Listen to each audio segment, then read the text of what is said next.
On y va. Erev Tov, shalom à toutes et à tous. On se retrouve pour une soirée organisée par Midreshet Yehuda Manitou avec le docteur Eliezer Charodotsky. On veut parler d'actualité de la Russie et également de l'Ukraine. Et Brigitte veut dire un mot d'introduction. Bechavod. Oui, d'abord, on est très, très content qu'Eliezer, qui quand même connaît bien, bien la région là-bas, pour y être allé souvent, nous parle du conflit actuel entre l'Ukraine et la Russie, en quoi ça nous concerne. Mais j'ai remarqué qu'on dit le point de vue juif, je l'ai dit tout à l'heure, pas le point de vue d'Israël. Le point de vue juif, est-ce que c'est différent? Est-ce que c'est pareil? De quoi on parle? Est-ce que ça doit nous intéresser? Est-ce qu'on s'en fout complètement? Voilà quelques questions pour commencer. À toi, Eliezer. Oui. Je pense que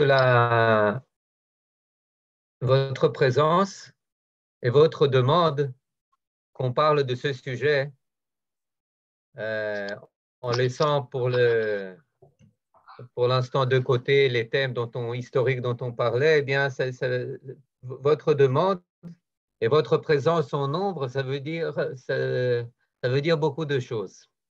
Ça veut dire qu'on n'est pas indifférent à ce qui se passe là-bas, à ce qui se passe avec, pas seulement entre la Russie et l'Ukraine, mais aussi avec nos frères.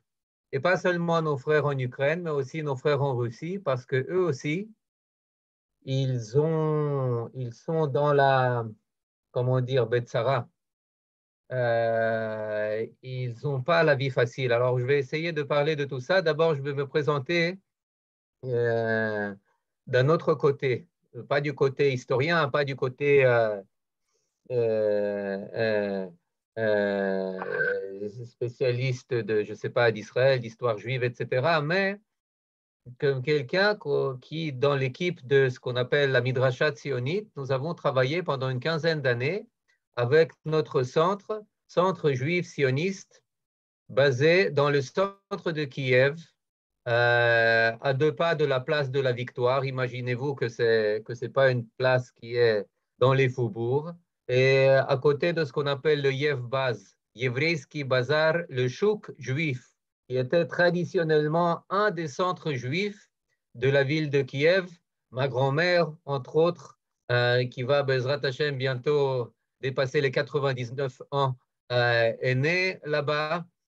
Elle a grandi là-bas, elle a vécu le début de la Seconde Guerre mondiale le 22 juin 1941 là-bas. Et c'est là-bas qu'on a ouvert notre centre au début des années 2000, un centre d'éducation à l'identité juive, sioniste, Torah Teretz Israël, qui comprenait énormément de choses, des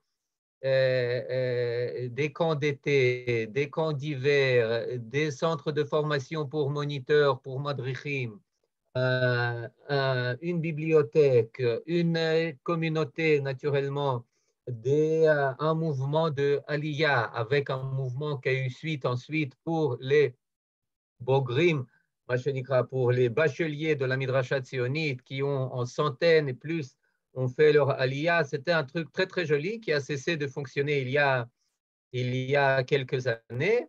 Et puis ça a repris avec, et puis bon, on a plus ou moins laissé ça de côté jusqu'à ce que Poutine nous rappelle. Et là, je voudrais...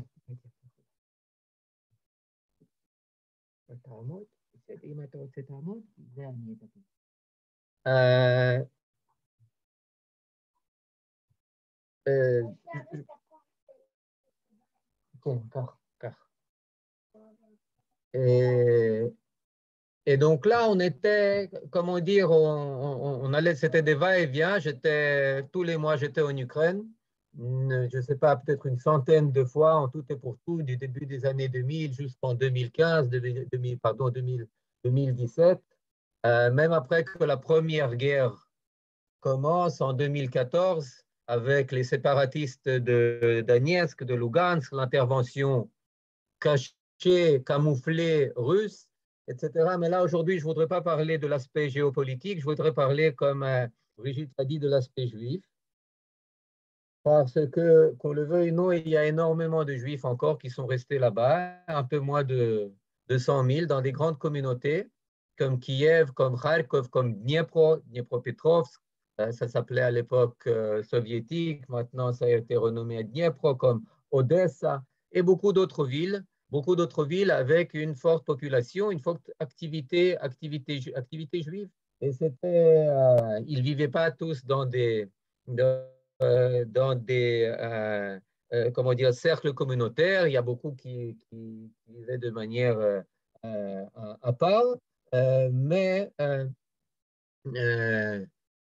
me rappelle, il y a une quinzaine d'années, j'ai parlé au grand démographe du judaïsme juif. Il s'appelle Leonid Finberg. Et puis il m'a dit la chose suivante. Je lui ai demandé combien il y a de juifs, quels sont les pronostics. Il m'a dit il y a 100 000 juifs. OK, c'est vers 2000, 2005, 2010, je ne me rappelle plus exactement de l'année.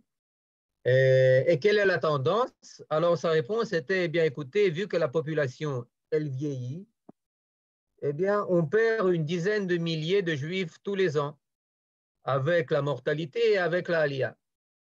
OK, combien naissent, combien arrivent? 1000. Donc, à vous entendre parler, je lui ai dit, eh bien, il y en a encore pour une douzaine d'années tout au plus. Et là, plus d'une quinzaine d'années sont passées. Quand on parle de combien est-ce qu'il y a de juifs en Ukraine, on cite le même chiffre. Il y en a qui vous citeront 70 000, 80 000, 100 000. Si vous écoutez Chabad, eh bien, c'est encore beaucoup plus. Mais c'est le même chiffre qui est resté. Comment expliquer ça? Eh bien, ce n'est pas un phénomène nouveau, c'est qu'il y a des juifs qui se rappellent, qui retournent à leurs racines, qui reviennent, etc., etc. Par exemple, vous avez entendu parler des maisons d'orphelins de Odessa, du Rav Bach, du Rav Wolf et ailleurs. D'où est-ce qu'ils viennent, ces orphelins? Ils ne faisaient pas partie des 100 000 juifs il y a 15 ans. Mais c'est que les communautés ont fait des efforts pour rechercher les juifs perdus, des juifs qui ont été abandonnés par leurs parents, par leur mère juive, par ci, par ça, parce que la réalité n'était pas très radieuse. Et puis, ils ont été ramenés à leur peuple. Il y a des orphelins et puis il y a des familles, il y a beaucoup de personnes. C'est ainsi qu'aujourd'hui, on compte 50 et 100 000 juifs, peu importe, qui vivaient une vie juive relativement calme. Il n'y avait pas d'antisémitisme en Ukraine. Naturellement, à une certaine profondeur, c'est toujours présent. Mais quand j'étais là-bas, je me promenais très tranquillement, à toute heure, dans toute ville, avec la kippa, avec les tzitziot. Aucun problème. Si à Paris, aujourd'hui, eh bien, je me sens menacé quand je me promène dans certains quartiers avec la kippa, à Kiev, aucun problème. À Kharkov, aucun problème. À Odessa, encore moins. Vous comprenez? Et c'est ainsi qu'ils vivaient. Et jusqu'à il y a 9 jours, jusqu'à il y a 9 jours, je parle en connaissance de cause, personne, même les connaisseurs, ne pensaient que Poutine allait mettre en œuvre sa menace. Pour toutes sortes de raisons. Peu importe. Moi aussi, si vous m'aviez posé la question il y a 10 jours, j'aurais dit, il fait monter les enchères, mais il n'a aucun intérêt. Je parle du point de vue russe. Il n'a aucun intérêt à attaquer. Et qu'est-ce qui s'est passé? Il a attaqué. Et tout d'un coup, 100 000 juifs se sont retrouvés bousculés, rejetés d'une réalité boulot, métro, dodo, d'une réalité très à la, je sais pas, très à la française ou à l'américaine ou à l'anglais, très, très neutre, très, très jovial, très calme, projetés dans des bombardements sur les plus grandes places, les plus grandes villes, avec les gens qui aujourd'hui publient des photos où il y a d'un côté des fortifications sur la place centrale de la ville de Odessa 2022 et la même photo 1941, juin 1941. Mais maintenant, il y a plus que ça, ce n'est pas seulement les photos. J'ouvre mon WhatsApp sur ce qui se passe, là-bas, et il y a par exemple chat évacuation. Evacuation chat. Chat évacuation. Non, mais peu importe. Et vous avez la liste de toutes les villes. Kherson, Mariupol, Donetsk, Kharkov, Lugansk, Kiev, Odessa, Rovno. Les bus partent à telle et telle heure, de tel et tel endroit. Si vous voulez avoir une place, venez avec une valise, pas plus, etc., etc. Maintenant, venez, qui vient? Les femmes, les enfants, naturellement. Les hommes, comment vous les faites sortir? Tous les hommes âgés entre 18 et 60 ans ne peuvent pas quitter le pays. Ils sont en âge de mobilisation. Je répète, entre 18 et 60 ans. Et puis, vous avez, vous avez là un dilemme. Donc, vous voyez l'expression à la frontière. Il y a ceux qui sont comme un ami qui vient de m'appeler maintenant et d'annoncer « Je prends l'avion vendredi, Baruch Hashem. Il est israélien, sa femme, elle est juive de tous les côtés, mais elle a la citoyenneté ukrainienne. Sa mère est avec eux. Les parents de sa femme sont restés à Kiev. Pourquoi? Parce qu'il y a la grand-mère qui est alitée, qui ne peut pas se lever de son lit et on ne peut pas l'évacuer. Donc, ils sont restés avec elle. Elle a 85 ans. Ça, c'est un exemple, juste un exemple. Et il me dit, je prends l'avion. Je prends l'avion. Donc, lui, comment est-ce qu'il a réussi à franchir la frontière? Grâce à son passeport israélien, mais ce n'est pas suffisant. Ce n'est pas suffisant parce qu'on ne voulait pas le laisser sortir. Parce qu'il est en âge de mobilisation, il est aussi citoyen ukrainien. Maintenant, là, vous dites, mais attendez, est-ce qu'il y a une loi, il y a une réglementation? Non, toute la réglementation, elle date d'il y a à peine quelques jours. Donc, si vous n'avez pas quelqu'un qui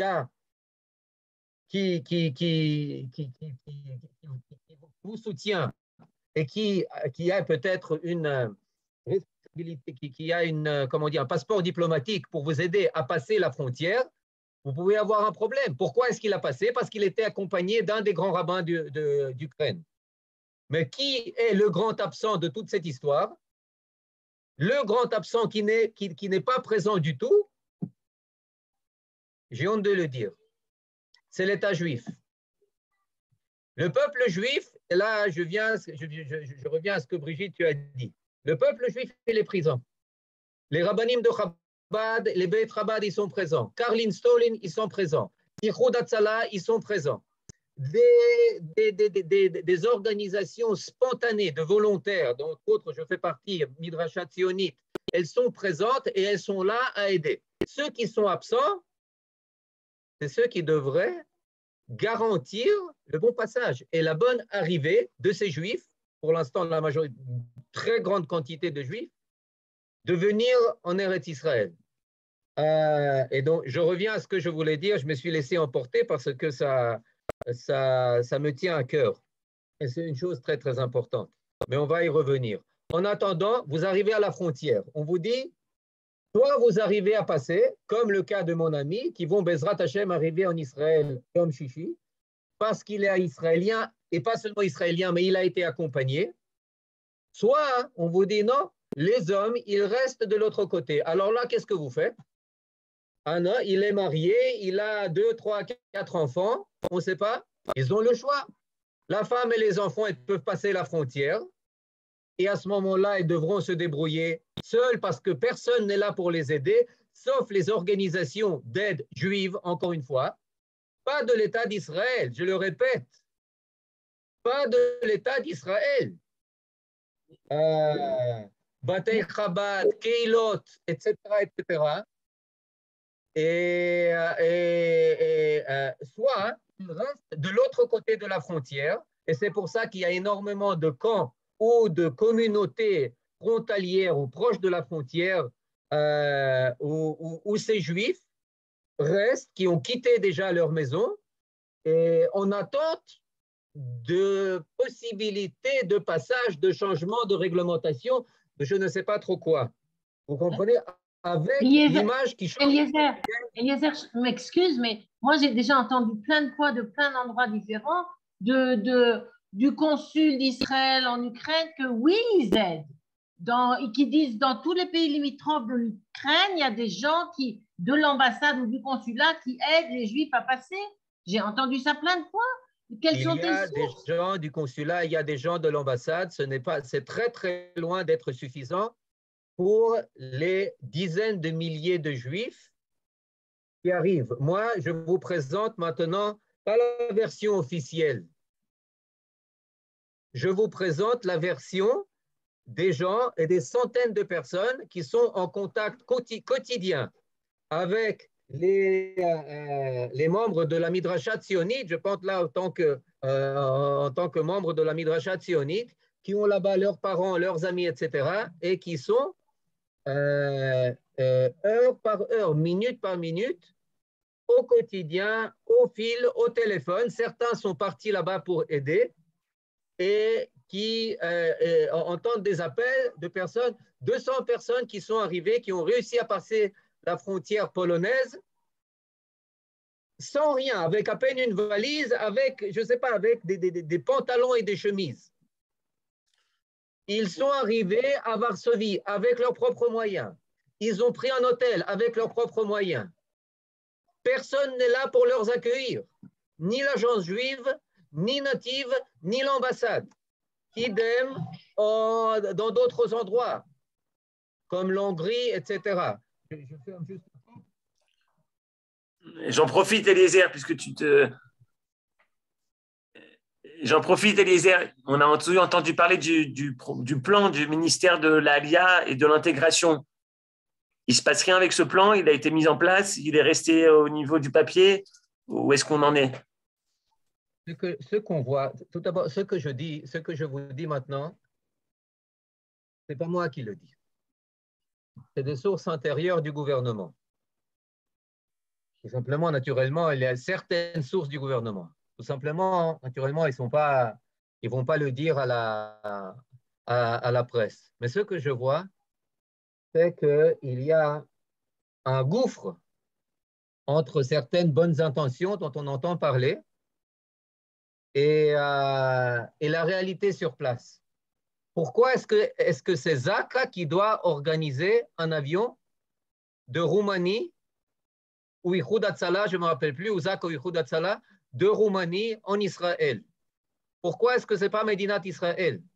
Pourquoi est-ce que la communauté juive de Vienne peut déjà inviter 1000 familles avec statut de réfugiés politiques, avec allocation, avec appartement, avec logement à Vienne, et l'État d'Israël ne peut pas le faire?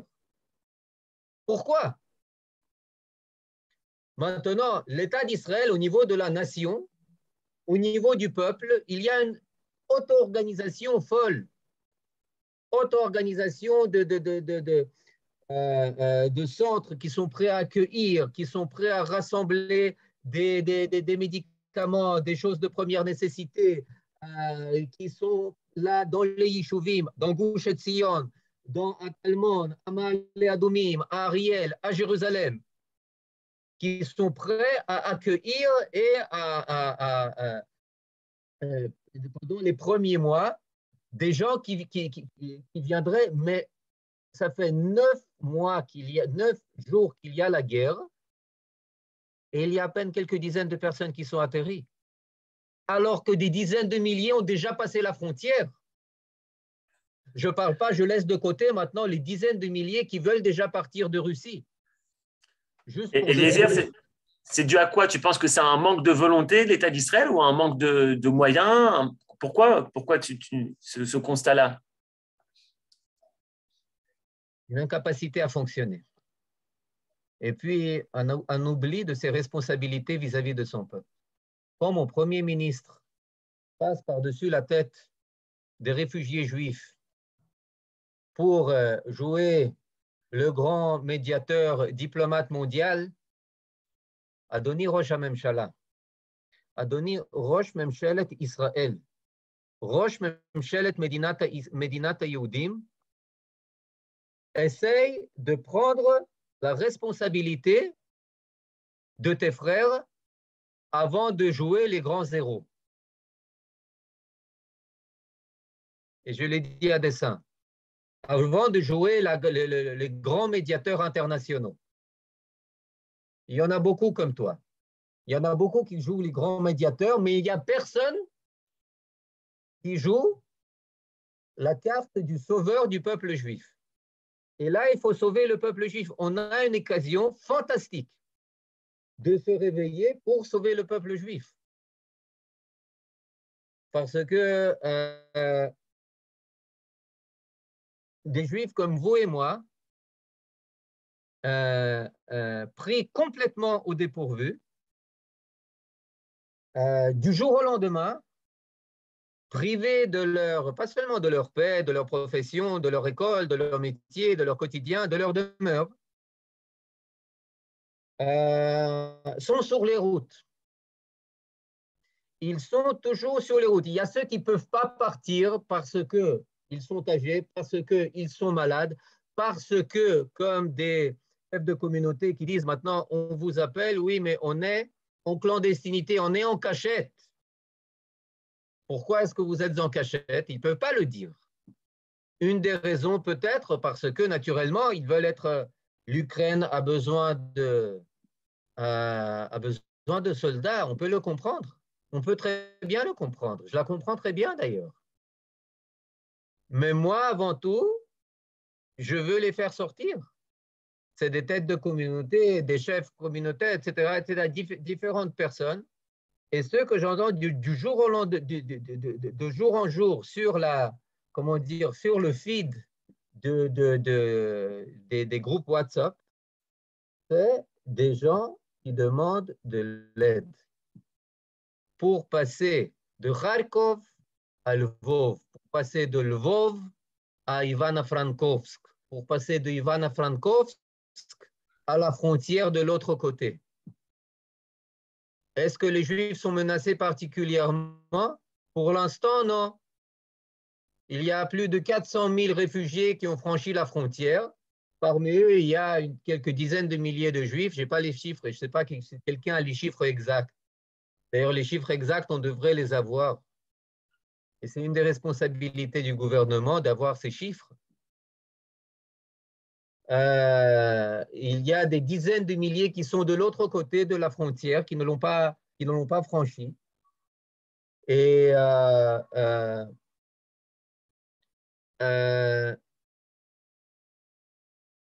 il y a énormément de choses à faire. Tant là-bas qu'ici. Il y a une mobilisation folle de médecins, de psychologues, de spécialistes de l'éducation, de l'économie, comment faire passer de l'argent de ci et de là, des gens qui aiment prendre le risque pour faire traverser pour essayer de faire traverser la frontière, etc., etc. Des madrichim pour tenir des camps pour personnes déplacées de l'autre côté de la frontière, en Moldavie par exemple, avec les enfants, avec pas seulement les orphelins, les enfants qui sont maintenant sans parents, sans leur père, que le père est resté de l'autre côté. La mère, elle est là, elle est avec eux. Et puis, Bezrat Hashem, quand notre État va se réveiller, que ces personnes vont commencer à atterrir, à venir en Israël, eh bien, il faut les accueillir ici. Ce n'est pas en Olé Hadash, grandeur nature. C'est une personne qui a encore une semaine et demie ne projette rien. Il aime beaucoup Eretz Israël, il aime beaucoup le Médinat Israël, mais il a ses affaires. Comme 7 autres millions de Juifs qui n'habitent pas encore en Eretz Israël, il a ses affaires. Comme les Juifs de France, comme les Juifs d'Angleterre, des États-Unis, de Suisse d'ailleurs. Et puis tout d'un coup, alors naturellement, il faut être prêt à l'accepter dans nos communautés, dans nos villes, dans nos écoles, dans nos centres de mouvement de jeunesse, dans notre endroit et poste d'emploi. C'est des personnes qui sont, comment dire, un peu déboussolées, qui sont dans un état de choc, qui sont dans un état traumatisé.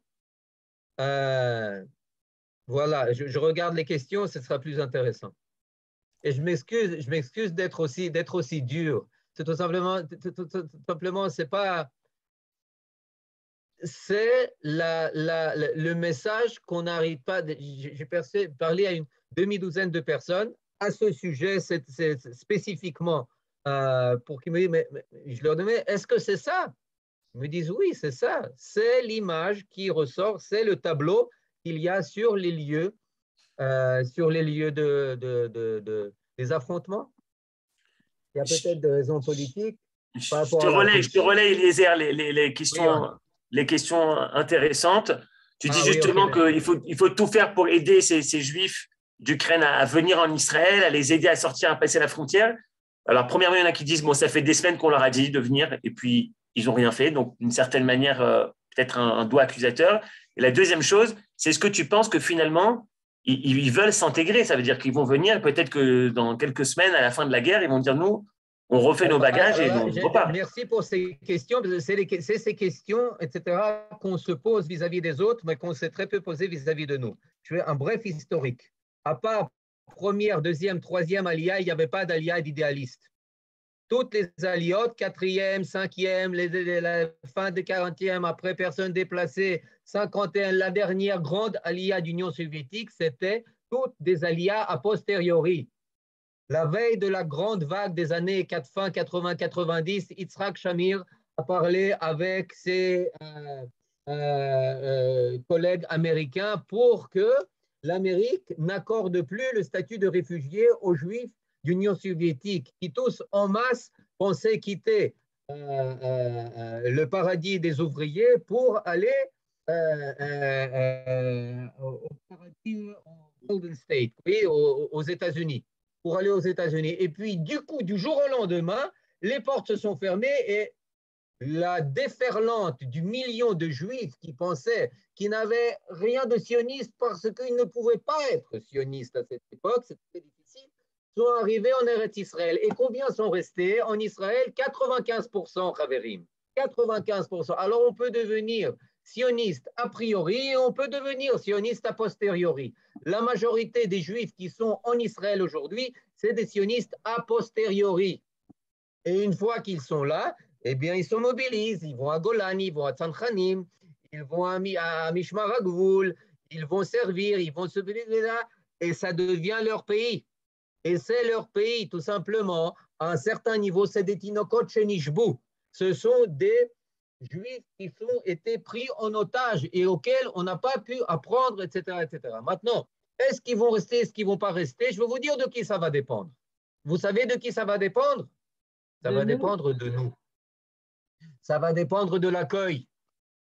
Les Juifs, et il y en aura beaucoup, il y en aura beaucoup. D'ailleurs, c'est très bien qu'on propose le statut de réfugié en Irlande, en Autriche, en Allemagne, je ne sais plus trop où. Comme ça, ceux qui n'ont rien à voir avec notre pays, ceux qui sont goïm ou ceux qui sont troisième génération, je ne sais pas trop quoi, qu'est-ce qu'ils viendront chercher ici? On leur propose l'Autriche. L'Autriche, de tout frais payé. Pourquoi est-ce qu'ils viendraient ici? Mais nous, on doit être préoccupés par nos frères. On doit être préoccupés par nos frères pour les faire venir ici. Et là, il y a énormément de choses à faire. Est-ce que j'ai répondu à tes questions, Johan? Oui, je pense, Brigitte. Brigitte, tu veux... Oui. Il y a quelque chose, je voulais dire aussi autre chose. Il y a quelque chose d'un peu paradoxal dans ce conflit. Il y a probablement des Juifs dans l'armée russe et des Juifs dans l'armée ukrainienne.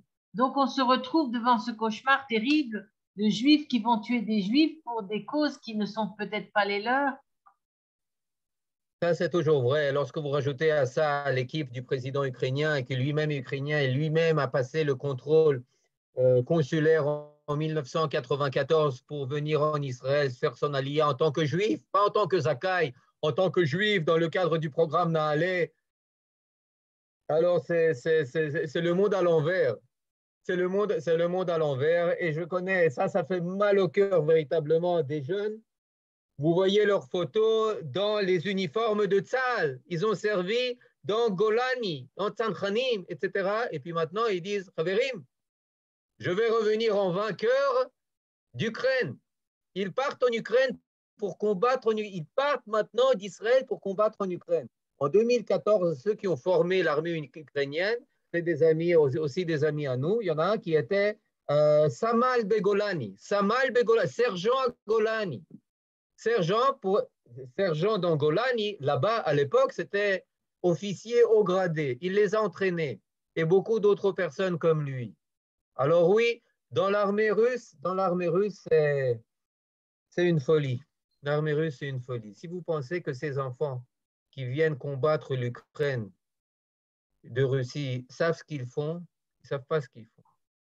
Ils ne savent pas où ils les ont envoyés. On envoie des crématoires pour les accompagner, pour ne pas avoir à les enterrer quand ils sont tués. Et pour pas affoler la population en Russie, avec des milliers de morts déjà dans les rangs de l'armée russe. C'est peut-être les gens les plus miskénim.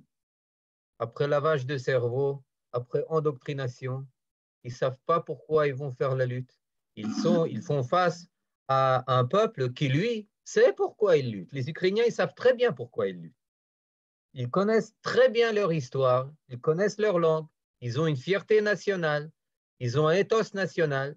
Et même si Poutine a en partie raison lorsqu'il dit qu'effectivement, l'Ukraine, ça fait des centaines d'années qu'elle faisait partie de l'Union soviétique, de la Russie.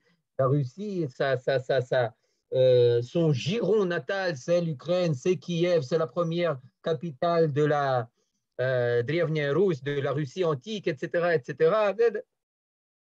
C'est très gentil tout ça, mais ils ont une identité nationale et que Poutine renforce énormément ces dernières années, naturellement, et ils savent combattre, et ils combattent, et ils abattent au téléphone. Il m'a raconté au téléphone avec un ami, il regarde, je vois 3 hélicos russes qui viennent d'être abattus. Voilà, au-dessus de l'aéroport, je crois que c'était Borispol, à Kiev, l'aéroport international de Kiev. Maintenant, Eliezer, je m'excuse de t'interrompre, mais je voudrais juste, pour bien faire le point par rapport à ce que tu viens de dire, c'est-à-dire le cri que tu viens de nous faire entendre. Qu'est-ce qu'on peut faire? Eh bien, tout d'abord, il y a plusieurs choses. Vous savez, il y a un truc, une question qu'il faut poser. Et ça, vous êtes des fins connaisseurs. Qui a plus aidé qui dans les années 70 et 80? Les Juifs d'Occident ont plus aidé les Juifs soviétiques dans le combat Shlach et Ami, laisse mon peuple sortir, Shomer Achi Anochi, let my people go? Ou bien est-ce que c'est les Juifs soviétiques, les Juifs du silence, qui, par leur existence derrière le rideau de fer et par leur volonté de briser ce rideau maudit, ont aidé les Juifs occidentaux en éveillant et en ravivant la flamme identitaire? Mais tu ne réponds pas à ma question. Tu ne réponds pas à ma question. Tu réponds pas à ma question. Je réponds à ta question. Je réponds à ta question. Donc, premier point, c'est être solidaire. C'est se réveiller, c'est comprendre que c'est mes frères, que ça me touche. Au niveau pratique, il y a énormément de choses à faire. Il y a déjà des organismes qui organisent une aide à envoyer sur place. Aide médicale, médicaments, couverture, sakashim, sakeshena, comment dire, sac de couchage. Sac de couchage, de l'argent. Ça, c'est une première chose. Deuxième chose, bon, je parle des personnes qui ne parlent pas russe, parce que s'il y a des personnes qui parlent russe, il y a énormément de choses à faire. Énormément de choses à faire, chacun dans sa spécialité. Maintenant, il y a préparer l'accueil. Préparer l'accueil en Israël, à Jérusalem, dans les communautés, etc., dans les écoles.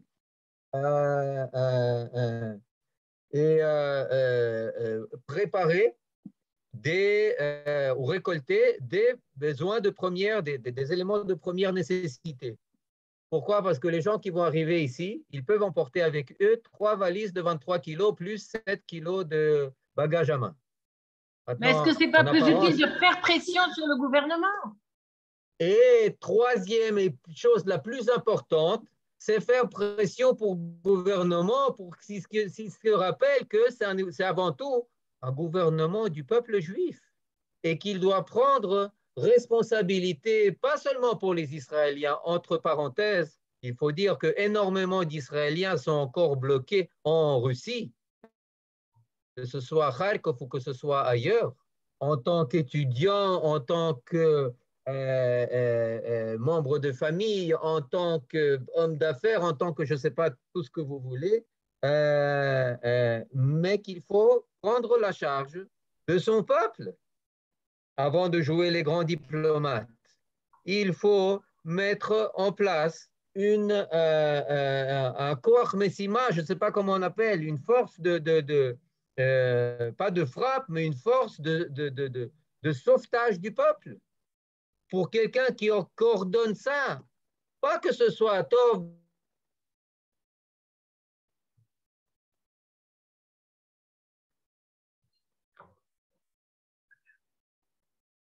Non, problème technique. Le Misrad Aklita, il fait ci. Le ministère des Affaires étrangères, des Affaires intérieures, il fait autre chose. Et le Misrad Rosh HaMemshala, il faut que quelqu'un coordonne ça. Il faut qu'il y ait une tête d'opération, une tête de pont qui puisse être envoyée là-bas. Il faut qu'il y ait des compétences en rapport avec l'état d'urgence qu'il y a là-bas. Nous ne sommes pas en train maintenant de considérer les papiers des candidats à l'ALIA comme si on avait l'éternité pour faire cela. Non, on ne peut pas donner le tort, comment dire, le numéro de fil. Écoutez, votre tour va arriver en mars 2023. Mais vous êtes fous. Mais vous êtes fous, mars 2023. Mais vous savez que les Russes n'aiment pas perdre les guerres. Eliezer, peut-être on va parler d'un autre sujet. Les Ukrainiens, ils sont encore antisémites?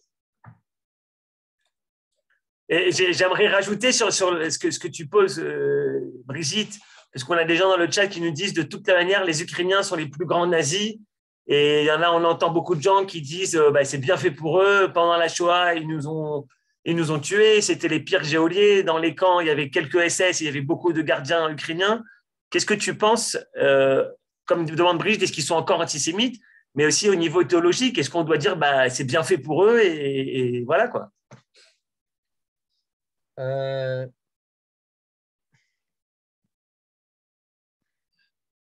vais être nuancé. Quand mes proches, les proches de ma grand-mère et mon arrière-grand-mère, qui sont originaires de Kiev, étaient amenés en septembre 1941 au Babi Yar, eh bien, du côté de la rue, il y avait des Ukrainiens qui applaudissaient. Et quand, pendant la Première Guerre mondiale, le tribunal français siégeant à Paris graciait le juif russe ukrainien Schwarzband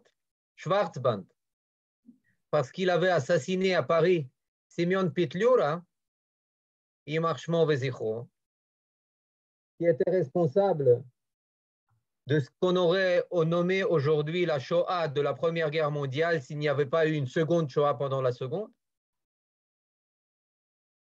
Eh bien, il a été gracié parce que le tribunal français a compris que Schwarzband avait raison, que Simeon Petliura était une personne à abattre. Et qu'aujourd'hui, lorsque je vais au magasin au Kiev et je paye avec un billet de 5 grivna, avec la représentation de Bogdan Khmelnytsky, et que sa statue, elle est au centre de Kiev, eh bien, je ne peux pas ne pas être d'accord avec vous. D'un autre côté, pour les Ukrainiens, ils ne connaissent rien de l'aspect juif de Petliura et de Khmelnytsky, et de Bendera et des autres. Pour eux, Khmelnytsky, c'est celui qui a tenu tête, qui a mené l'insurrection face à la Pologne, milieu du 17e siècle, 1648, 49, 50. Praot Tachvetat, comme on appelle chez nous. Gzerot Tachvetat, comme on appelle à l'école israélienne. Est-ce qu'aujourd'hui, ils sont plus antisémites que la moyenne des Français? Non. Non. Est-ce qu'ils sont plus antisémites que les campus américains? Je vous le dis en connaissance de cause. Non. Ils ne le sont pas. Est-ce qu'ils le sont plus que les Russes d'aujourd'hui? Je ne sais pas. Vous comprenez? Alors, on peut leur dire, vous allez nous payer et c'est pour ce que vos ancêtres nous ont fait. Oui, peut-être, mais je laisse ce compte à Kadosh Baruch. Et moi, je me permets de ne pas prendre position pour l'Ukraine ou pour la Russie, même si c'est assez évident qui est l'agresseur, qui est le méchant et qui est le gentil, dans le cas d'aujourd'hui. Pourquoi? Je vais vous le dire pourquoi. Parce que je ne sais pas si dans une semaine, quand la situation va aller de mal en pis, et quand certains Ukrainiens vont voir que les Juifs, ils se débrouillent pas mal quand même.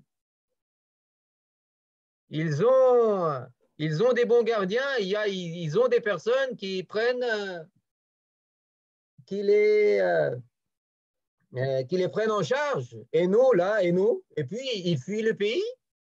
Ils peuvent fuir le pays, et nous? Et nos hommes, ils restent au combat. Alors, il se peut très bien que dans quelques jours, dans quelques semaines, il y ait même des pogroms d'Ukrainiens contre les Juifs. Ce n'est pas pour rien que l'aide que l'on voit là-bas, même si c'est une aide purement juive, eh bien, elle est répartie à ceux qui viennent la demander, qu'ils soient juifs ou qu'ils soient ukrainiens, autre chose. Vous comprenez? Donc là, je ne sais pas. Et c'est pour ça que je dis, moi, j'ai un rôle à payer, j'ai un rôle à jouer, et le rôle à jouer, avant tout, c'est un rôle vis-à-vis de mon peuple. Vis-à-vis de mon peuple. Mais là, tu as mis l'accent justement sur un problème. C'est-à-dire que si, là, l'État d'Israël a dit, il envoie une aide humanitaire. Cette aide humanitaire, elle est pour tout le monde sans distinction. Et là, il y a un problème, c'est sûr. Mais on peut faire l'aide humanitaire à titre officiellement et officieusement, c'est peut-être ça qu'il faut faire, non? Officieusement, aider les Juifs en priorité. Pratiquement, il faut aider les Juifs. Pratiquement, on a une responsabilité particulière, privilégiée vis-à-vis de nos frères. Les autres, on peut les aider. Nos frères, on doit les amener. Les autres, on peut les soigner. Nos frères, on doit leur donner un abri, une maison et faire en sorte qu'ils choisissent d'y rester.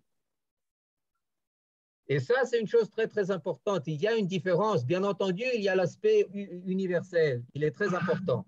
Et ça, c'est un second aspect dont on n'a pas encore parlé.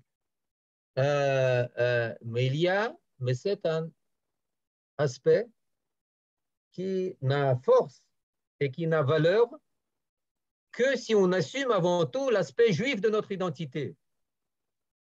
Je suis responsable du monde, pas par-delà mon identité juive, mais par mon identité juive, en tant que juif, pas en tant que citoyen du monde, tratati, tratata.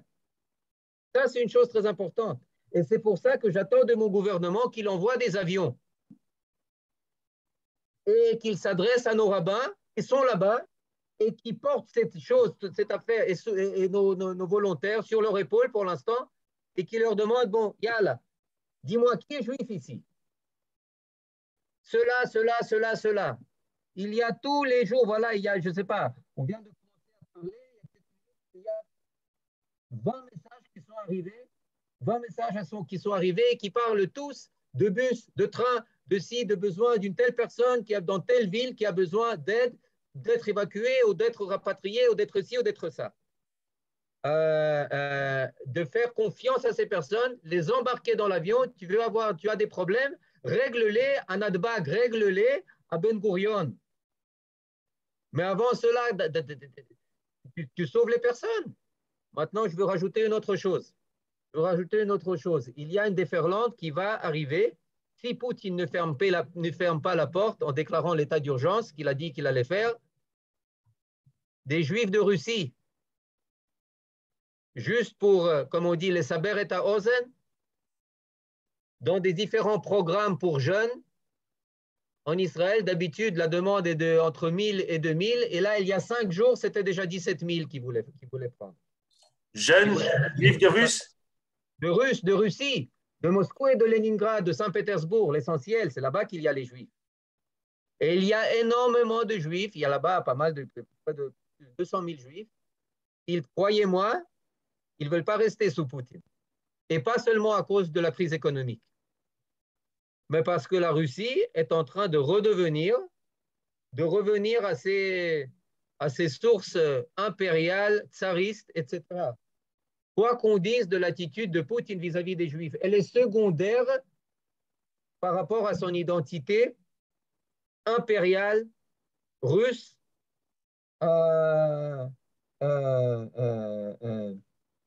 et pharaonique.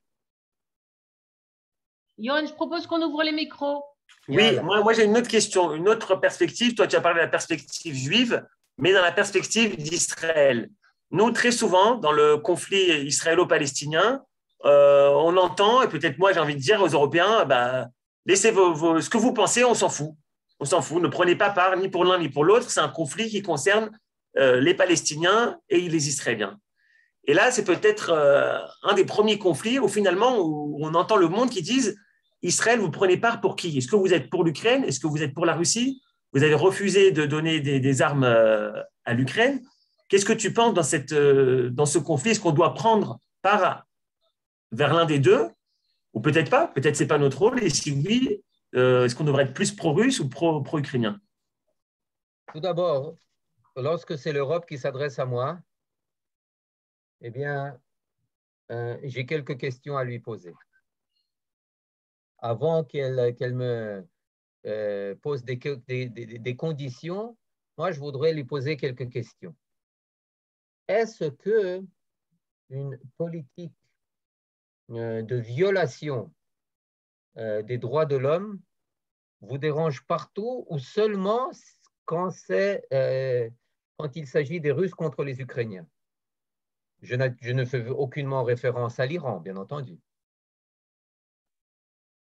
Pourquoi est-ce que c'est deux poids, comme on aime dire comme ça, deux poids, deux mesures, quand il s'agit de quelque chose qui se passe en Europe vis-à-vis d'une nation dont vous vous sentez proche, alors c'est une chose, mais quand c'est un peu plus loin, eh bien là, c'est la carte de l'apaisement.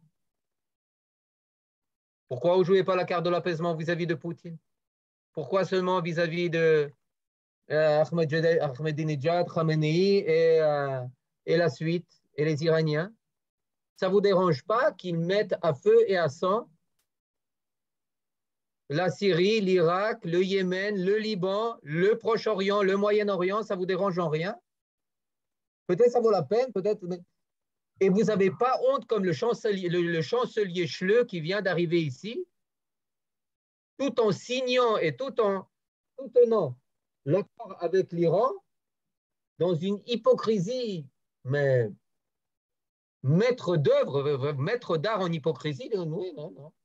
Nous sommes très préoccupés par la sécurité d'Israël. Non, mais oh, mais qui tu es pour me demander? C'est ça, c'est-à-dire qu'il faut qu'on se hisse à un statut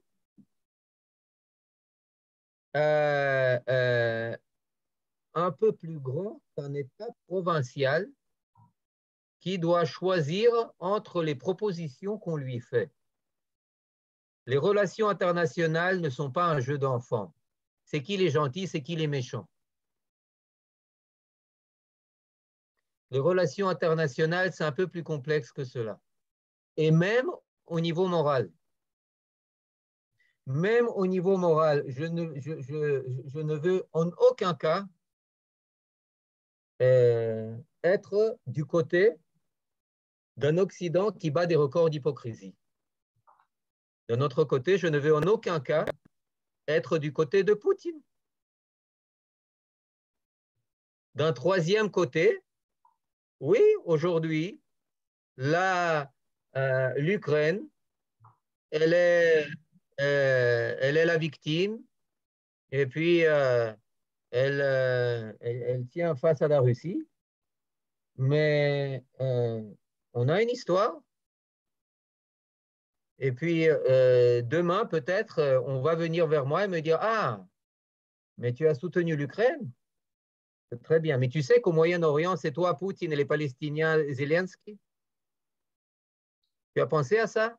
Lisez un peu à Haaretz, c'est très intéressant, c'est ce qu'ils disent. C'est ce qu'ils disent dans Haaretz. Et à Haaretz, c'est ce qui est lu dans les hautes sphères gouvernementales en Israël, vous le savez. Alors, attendez. Donc, moi, je ne veux pas être pris au piège. Non.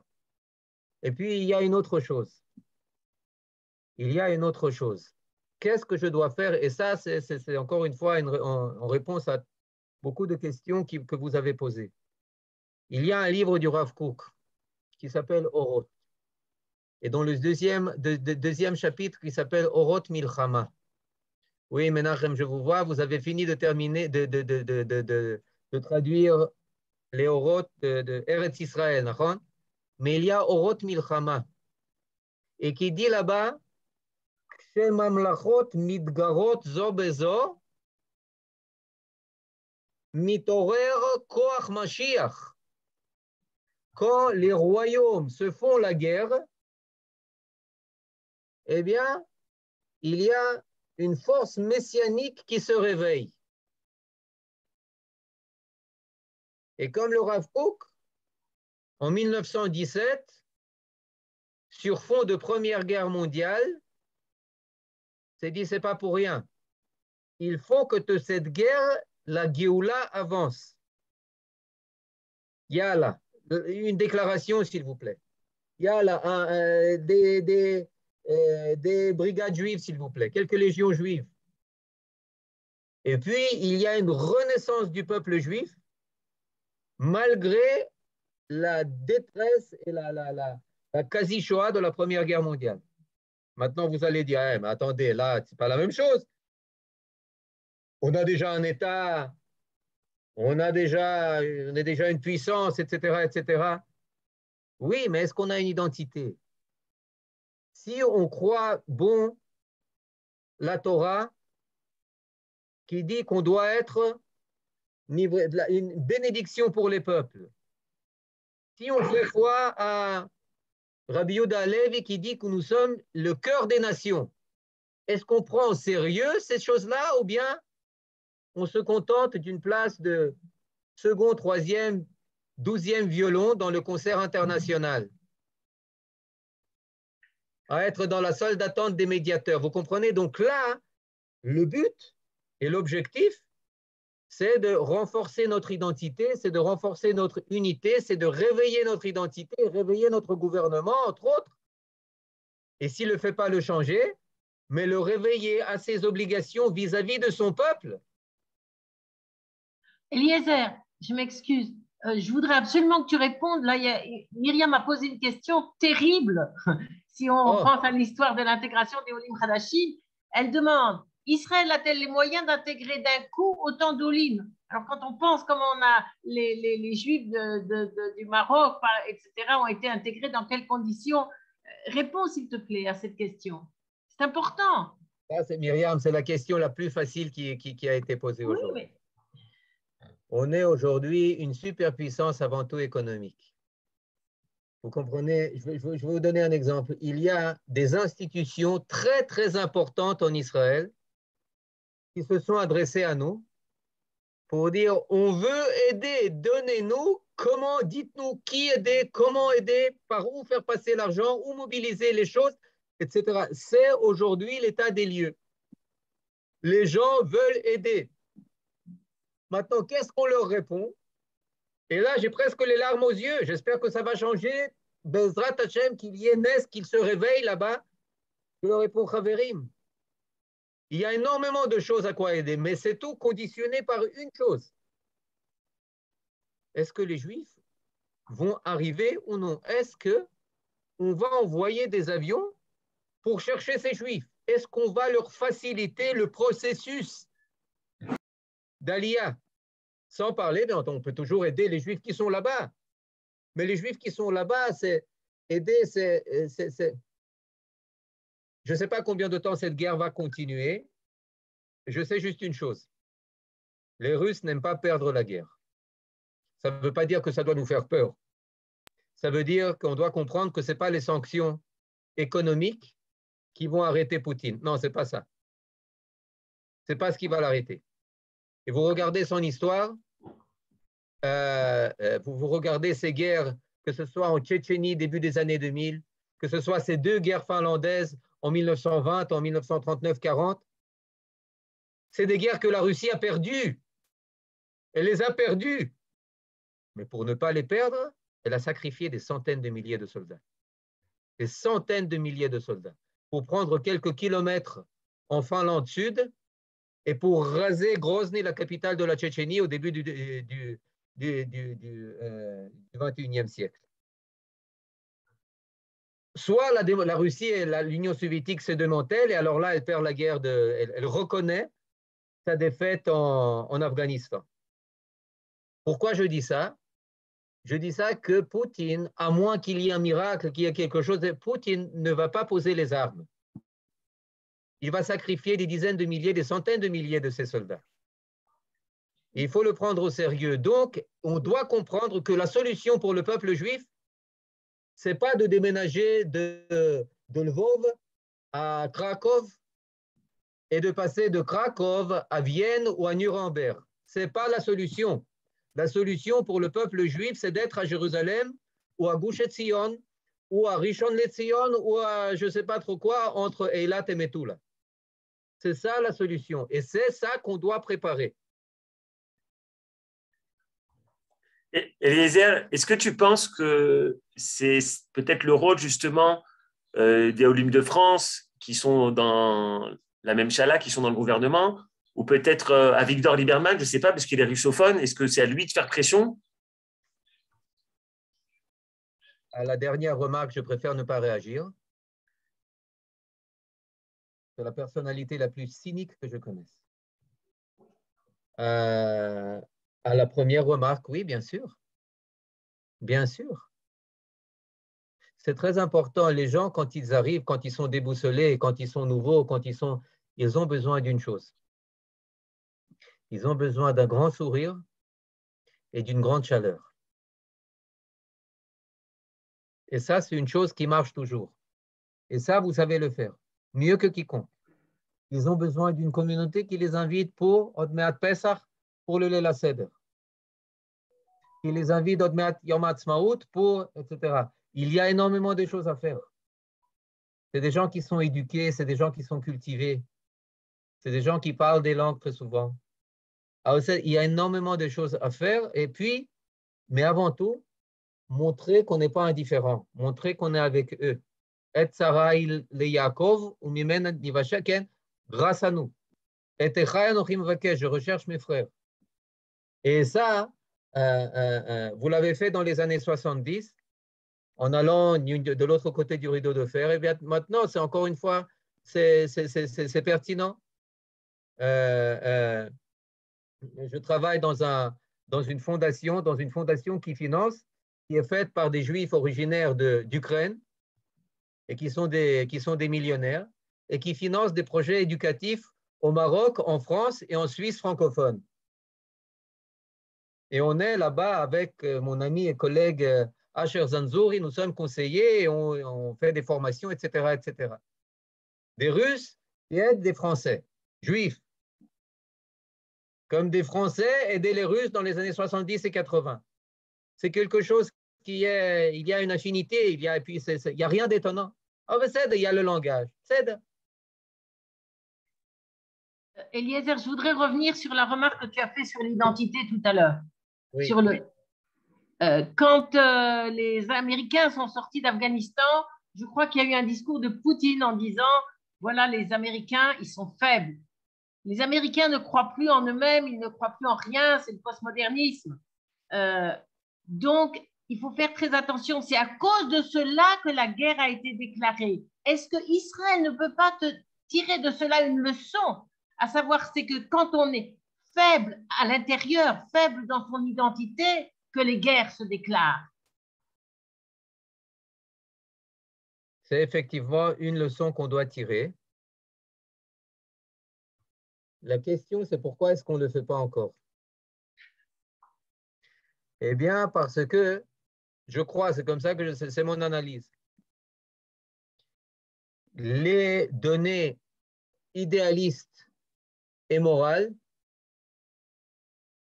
ne te préoccupent que quand tu as atteint un certain niveau d'unité et d'identité. Si au contraire, tu gis dans ta provincialité et que, eh bien, le monde peut tomber en miettes, toi, c'est ce qui te préoccupe. C'est pourquoi Moïse ne t'a pas dit bonjour au minyan de Shacharit au Beth Knesset. Vous comprenez? C'est comme ça que ça fonctionne. Et quand vous lisez les nouvelles aujourd'hui, eh bien, vous êtes sidérés. Moi, je me tire les cheveux. Je me tire les cheveux. Vous lisez ce qui se passe à la Knesset, c'est comme si on vit dans un autre monde. Il m'a fait ci, il m'a fait ça, il m'a regardé comme ci, il m'a regardé comme ça. Il ne m'a pas joliment parlé, il m'a pas... mais de quoi tu parles? C'est d'une provincialité qui bat tous les records. Qui bat tous les records, d'ailleurs, dans beaucoup de partis. Je ne parle pas seulement des partis de la coalition. Mais on doit être à la mesure de la vocation du peuple juif. Prévérim. Sinon c'est ridicule, vous comprenez? C'est ridicule, sinon c'est Moïse qui a pris ma place à la Beth Knesset. C'est ça qui te préoccupe? C'est ça qui m'a mal regardé, qui m'a dit que je n'étais pas bien coiffé. Et donc là, il faut dépasser ce stade de, comme on appelle en français, politique politicienne, ce provincialisme. C'est tout kavod ishi, tout est honneur personnel, 100% honneur personnel et 0% honneur national.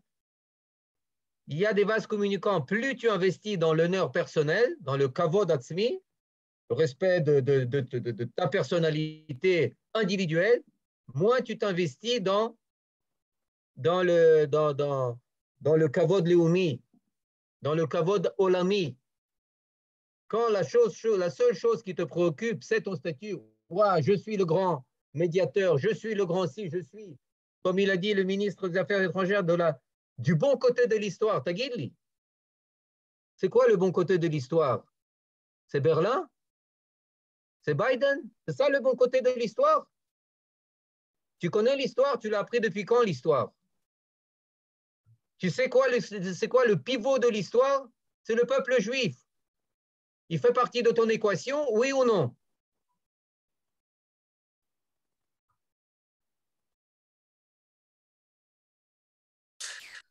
On est sans mots, Eliezer. Merci beaucoup. On va maintenant permettre d'ouvrir les micros, même si on a déjà dépassé une heure. Il y a Jacques Heller qui veut parler, là, je vois. Oui, alors Jacques, allez-y, ouvrez votre micro, Jacques. Je vous donne la parole. Une seconde. Jacques, ouvre ton micro. Alors peut-être Monsieur Candel. Attends. Oui. Voilà, Heller, on vous entend, Monsieur Heller. Allez-y. Ok, voilà. Première chose, c'est vrai qu'en Israël, Eliezer, on ne fera jamais assez vite ni assez fort pour ce qu'il faut faire devant cette crise. Mais tu sais, dans la crise de la corona, au début, on était perdus tous aussi, et pourtant, on est arrivé en force et on a réalisé les choses telles qu'il le fallait. Maintenant, en ce qui concerne pourquoi l'Europe ne réagit pas, par exemple, vis-à-vis de l'Iran, tout simplement parce que la Russie est à la frontière de l'Europe, juste à côté, fait partie de l'Europe. Et comme tu dis, jamais la Russie ne perdra. Elle ira avec la force jusqu'au bout, mais il faudra trouver une solution négociée en laissant une porte de sortie à chacun. Maintenant, ma crainte, c'est que l'avenir des Juifs qui vont rester, je crains tout peut arriver. Il peut y avoir des pogroms, parce qu'une fois de plus, ce sera la faute des Juifs, peut-être, malheureusement. La faute des Juifs, non seulement en Ukraine, mais aussi en Russie. Et là, des choses terribles peuvent arriver. Donc, il y aura des conséquences, je le crains, pour les communautés juives dans ces deux pays, mais peut-être, je suis peut-être pessimiste, mais peut-être aussi sur les communautés juives en Europe occidentale. Ce sera peut-être encore une fois notre faute. Et enfin, Absolument. la dernière chose, c'est que je Oui. veux dire, c'est que tout ce qui est en train de se passer est en train d'amener une chose terrible. C'est la renaissance et la reconstitution de l'armée allemande avec 1000 milliards qui vont être investis en Allemagne dans la nouvelle armée allemande. On va se trouver devant les deux colosses à nouveau, l'Allemagne et la Russie, telle qu'on l'a connue il y a 60 ans. Wow. Alors, vous savez, je vais vous répondre d'abord par une blague. Je m'excuse, laissez-moi partager l'écran, s'il vous plaît. Attendez. Tu peux. Je vais vous montrer que, bon, c'est en russe, mais je vais vous le traduire. Je vais vous le traduire. Mais ça, c'est une blague qu'encore une fois, on ne peut pas faire passer par... pas tout le monde va l'apprécier, mais je pense que là, hein, ça a affaire à la corona. Hein.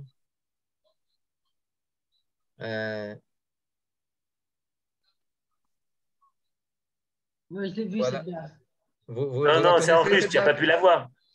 On l'a vu en Vous l'avez français. vu? Si, je l'ai vu en France. Ah oui, c'est aussi en français? Et laquelle? Ah, je pensais que Oui, c'était on en l'a russe. vu. Ok, Moi, j'ai alors, pas vu. Si. Alors, candidat pour le prix Nobel en médecine a guéri le monde du virus du Covid en 48 heures. Elle est très Bravo. bonne. Ok, Tzed. Maintenant, Je voulais reposer la question. Est-ce Oui. que les Juifs sont menacés en tant que Juifs en Ukraine? pour l'instant, non, ça peut changer Bon, du jour au deuxièmement, lendemain. parce que j'ai l'impression d'entendre comme si on était en 1939 à la veille de la Shoah. C'est ce discours-là que j'ai l'impression d'entendre. Non, il n'y a pas ce discours. Il n'y a pas de théorie de race. Il n'y a pas de Mein Kampf. Poutine n'est pas un antisémite invétéré et Zelensky non plus. Maintenant, ce qu'on doit savoir, c'est que plus la souffrance augmente et plus les nations doivent creuser en profondeur, eh bien, là-bas ressurgissent des choses qui ne sont pas toujours belles. Et ils arrivent à des niveaux où l'antisémitisme est le besoin du bouc émissaire, et il y a toujours des juifs au poste éminent qui, c'est-à-dire, je vous donne un exemple, des Ukrainiens en Occident détestent Zelensky. Pourquoi? Parce que c'est un juif. Et pour eux, leur identité, elle est avant tout slave. Et dans certains cas, ils soutiennent la Russie. Pourquoi? Parce qu'ils ne peuvent pas comprendre comment un juif peut être à la tête de l'État ukrainien.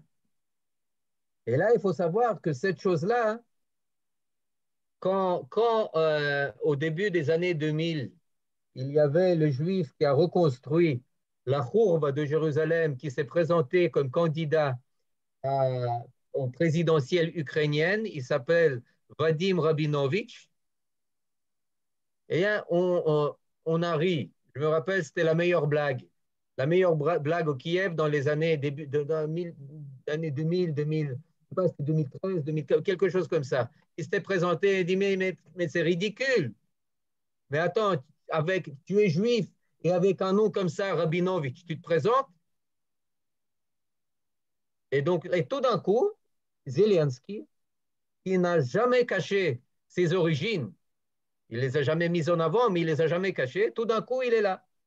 Mais ça, c'est uniquement au niveau superficiel, c'est-à-dire des Ukrainiens jeunes, ils ont laissé de côté l'histoire pour soutenir un acteur, un humoriste, un cinéaste qui a, entre parenthèses, fait l'essentiel de sa carrière à Moscou, parce qu'il est drôle, parce qu'il est sympa, parce que ce n'est pas un jlob, parce que quelqu'un qui parle bien, qui paraît bien, qui etc., tout ce que veut.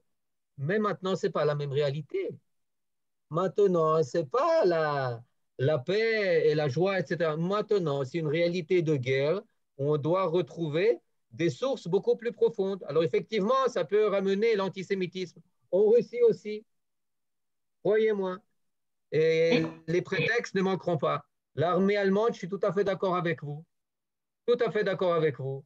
Deuxième, troisième question, rappelez-moi ce que c'était. Ah, première question, je me rappelle. C'était oui, vous êtes comment dire, clément vis-à-vis de l'État d'Israël d'aujourd'hui. Je prie pour que vous ayez raison. Je prie honnêtement pour que je me trompe sur toute la ligne et que demain, quelqu'un se réveille et qu'on nomme un chef de file pour prendre en charge toute la débâcle et tout ce qui se passe avec les réfugiés juifs et les Olim potentiels qui doivent arriver d'Ukraine et de Russie. Eliezer, il y a quelqu'un qui... Moi, je voudrais prendre la parole. Excusez-moi, il y a beaucoup de gens qui veulent parler. Résidence Moïse Léon à Paris. Est-ce qu'on peut vous entendre? Allez-y, je n'ai pas l'impression que votre micro... Allez-y. Moi, je voulais rebondir sur... Non, on ne vous entend pas. Je suis désolé à la résidence, votre micro ne fonctionne pas, mais vous pouvez écrire. Ou vous rapprochez-vous du micro ou écrivez par écrit. Allez-y. S'il vous plaît, là, je peux parler. Je vais donner la parole. Désolé. Vous patientez. Oui, Johan. Non, ça ne marche pas à la résidence. On s'excuse à la résidence, ça ne marche pas. Il faut écrire. La résidence Moïse Léon, vous pouvez par écrit. Oui, Eliezer, tu veux dire un mot? Je laisse la parole aux questions.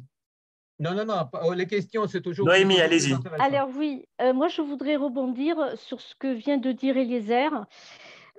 Ces derniers jours, j'ai pas mal écouté la radio israélienne, qui d'ailleurs a été sur tous les fronts en Ukraine, qui a reporté en détail ce qui se passe là-bas.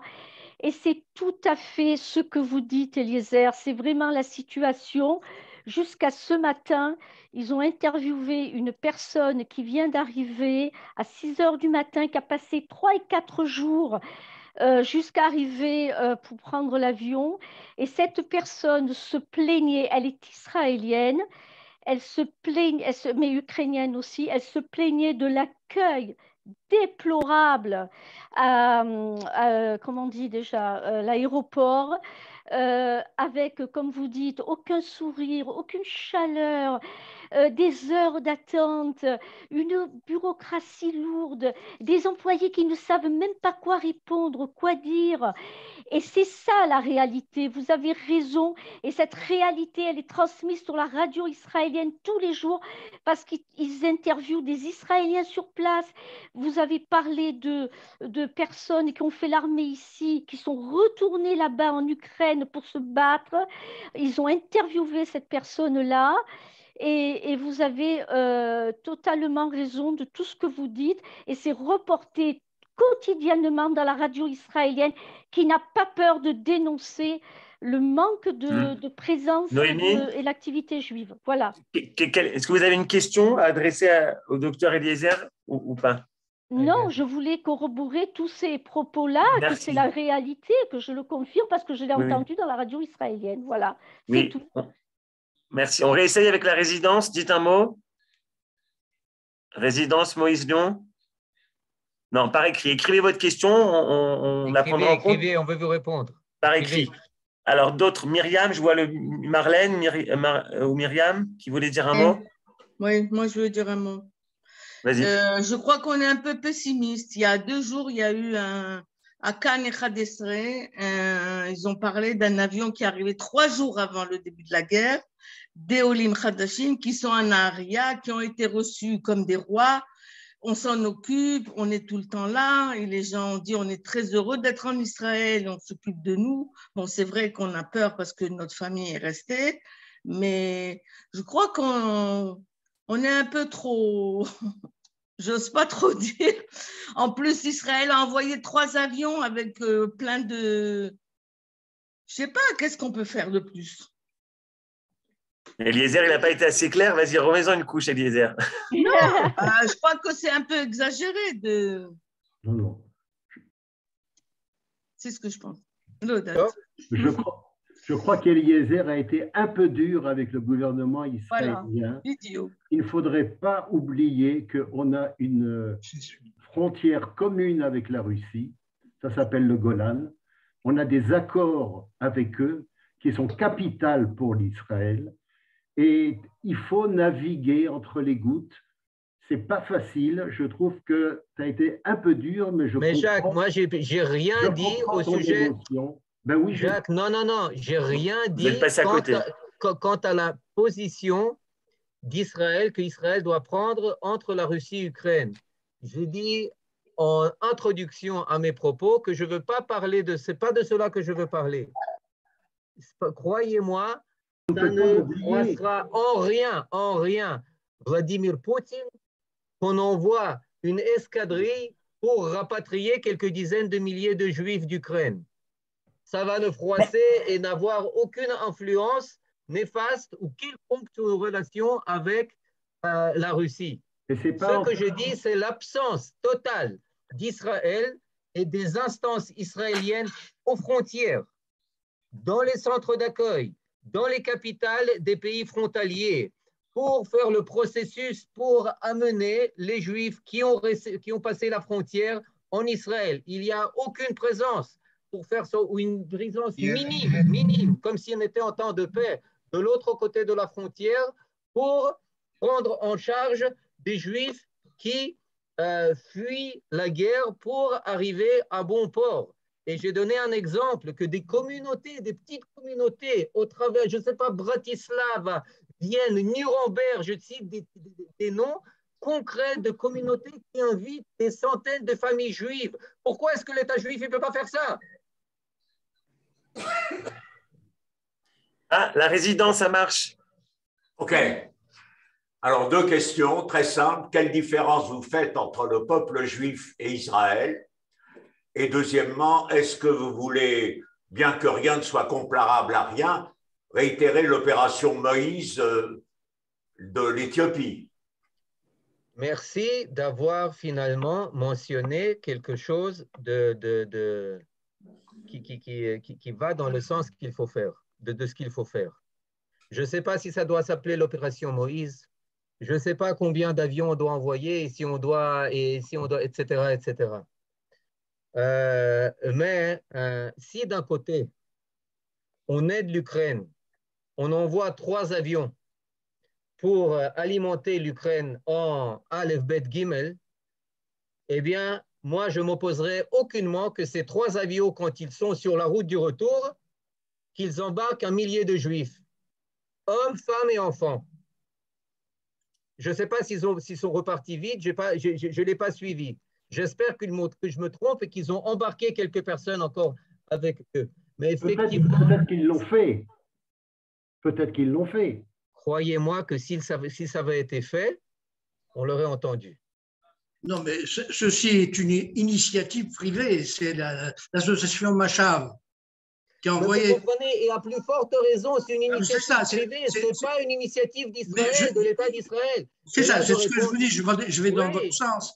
Je réponds à votre question. Quelle différence je fais entre Israël et le peuple d'Israël? Aucune.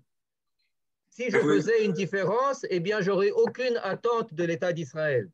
Vous C'est n'avez justement pas parce que je répondu à ma fais première aucune différence que j'ai une grande attente de l'État d'Israël.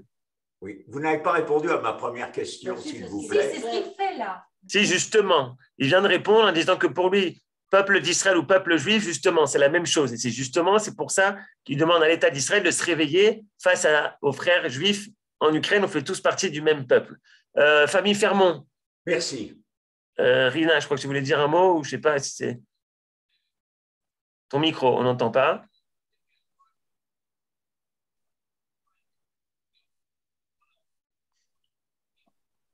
Voilà. Bon, merci pour remettre les pendules à l'heure, pour nous rappeler quelles sont les priorités et qu'on doit se mobiliser. Après tout, pourquoi est-ce que les pays européens, la Pologne et la France et l'Angleterre se doivent d'accueillir des des réfugiés et nous, notre rôle, ce serait d'attendre que les réfugiés juifs ukrainiens aillent en France ou en Allemagne. Donc, c'est tout à fait juste et exactement dans ce qu'on doit faire.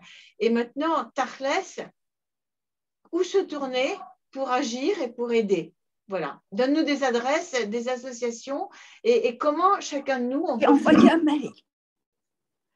Je vais vous envoyer ça. Je vais vous envoyer c'est sur quoi on est en train de travailler, de formuler ça de manière plus concrète avec des adresses, etc. Il y a déjà des organisations, des adresses.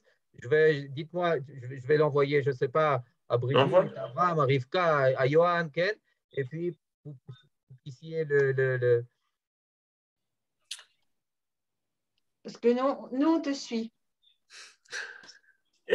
Nadine, tu as une question? Oui, je voulais simplement dire que actuellement, faire circuler.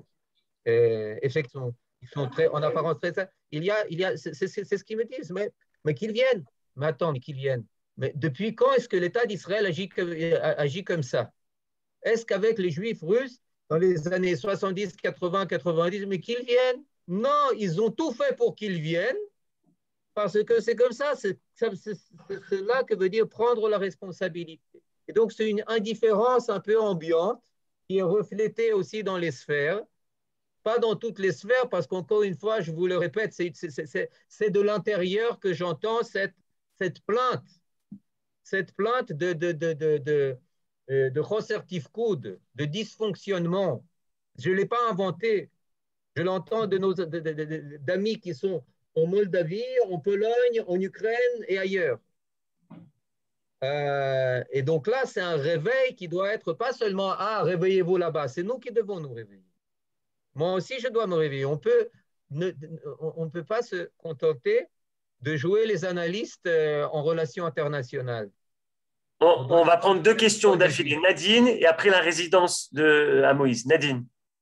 Alors, ce que je voulais vous dire quand même, c'est que le Keren HaYesod actuellement cherche de l'argent, enfin, demande qu'on verse de l'argent pour l'organisation. Et ils ont prévu d'envoyer de nombreux avions pour récupérer les gens, d'envoyer du monde sur place, qui doit être déjà en partie sur place, je pense, d'envoyer des couvertures, des manteaux et surtout organiser l'accueil ici, au niveau des hôtels et l'accueil là-bas, en attendant qu'ils puissent partir en Israël.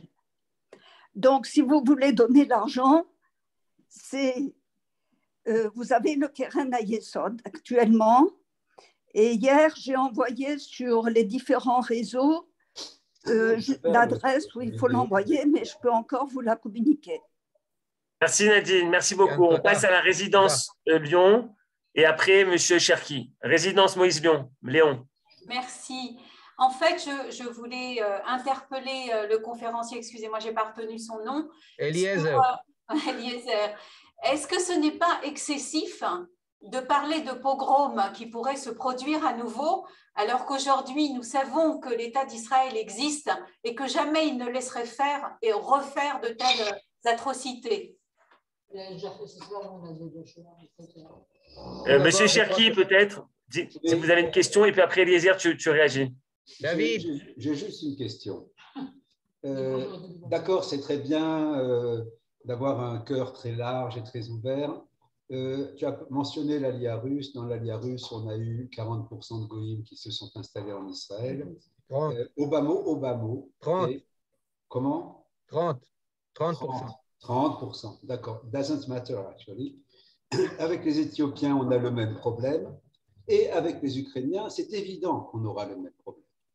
Donc, bien sûr qu'il faut les aider. Bien sûr, je dirais d'ailleurs qu'il faut aider y compris les Ukrainiens goy qui arrivent à la frontière dans des conditions épouvantables. D'accord. Quant à faire venir les gens en Eretz Israël, je pense que là, il faut quand même installer un minimum de contrôle sur ce qu'on fait.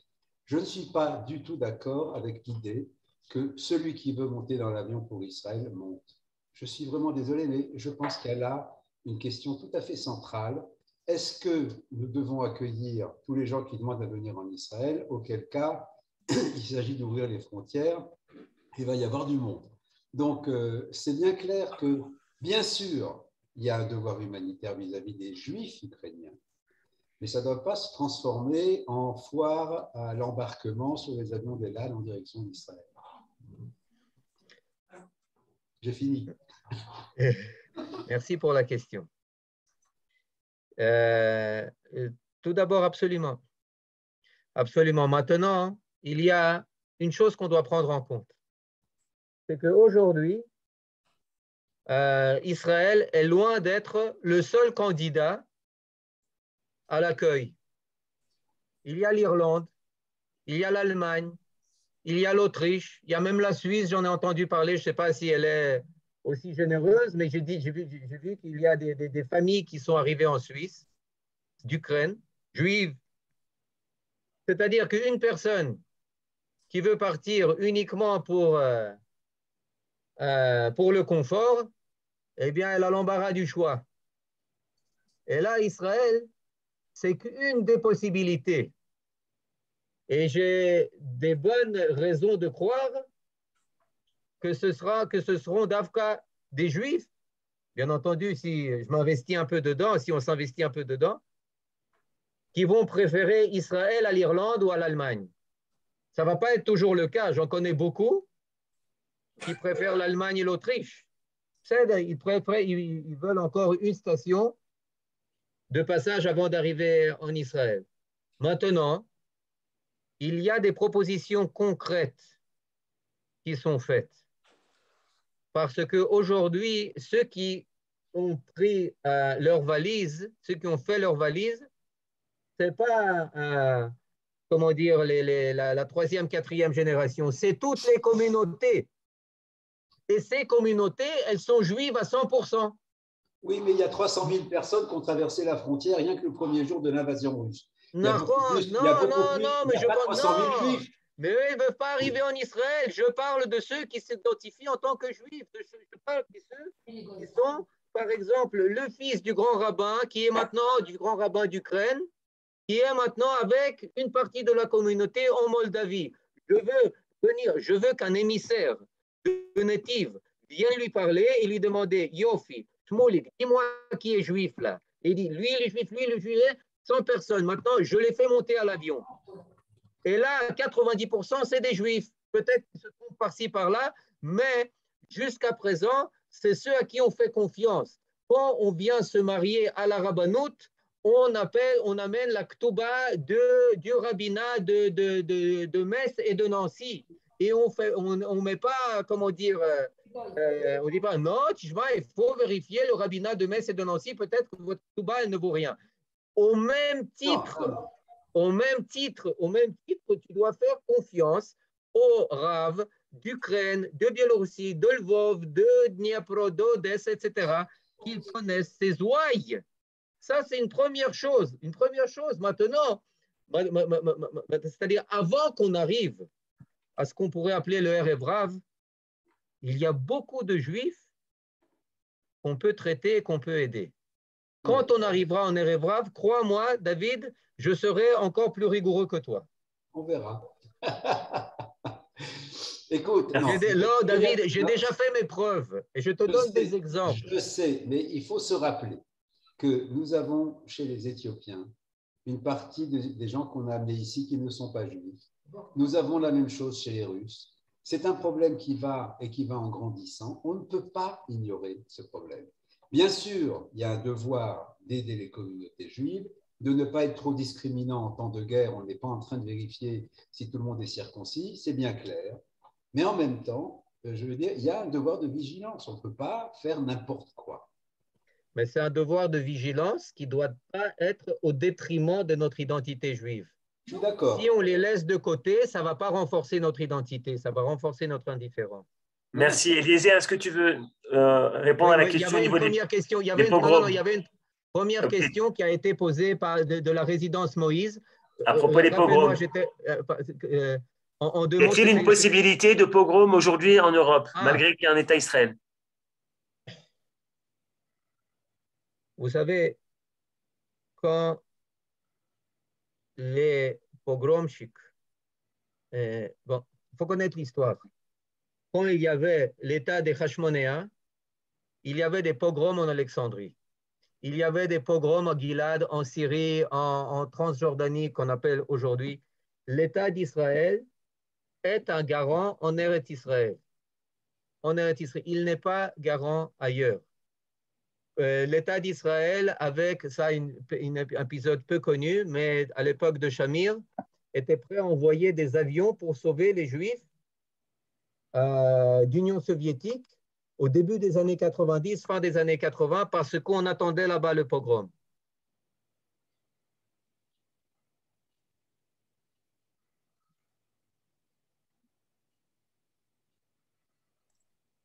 Non, on a perdu les airs quelques secondes. Les Ukrainiens ne vont pas le demander la permission à la Et il faut se préparer. Si on se préparera, ça ne va pas avoir lieu. Bezrat Hashem. Je vois qu'il y a encore une dernière question, peut-être. Shoshana Koginski, vous voulez dire un mot? Non. Brigitte, tu veux conclure, dire un mot?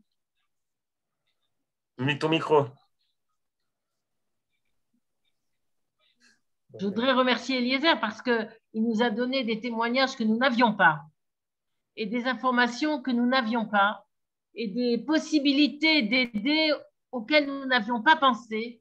Et donc, c'est absolument l'objet, c'était l'objet précis de cette soirée, d'avoir une information différente et de nous mobiliser pour aider nos frères, tout simplement. Mamash, toda rabba, Eliezer. Merci à vous.